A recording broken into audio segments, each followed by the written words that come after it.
In front of me is Samsung Galaxy A26, and today I would like to show you how you can apply Apple layout on this Android.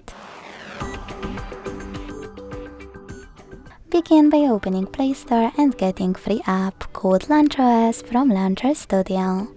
When it's ready, go into Devices Settings and scroll to Hit Apps.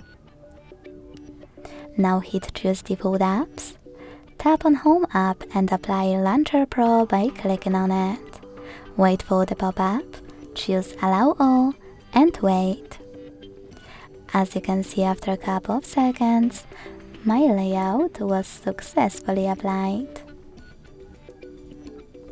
If you want to make any changes to it, just visit Launcher app. If you want to go back to your default layout, go back to the same settings and click on your default home app. Thanks so much for watching. If you enjoyed this video, leave a like, comment and subscribe. Bye!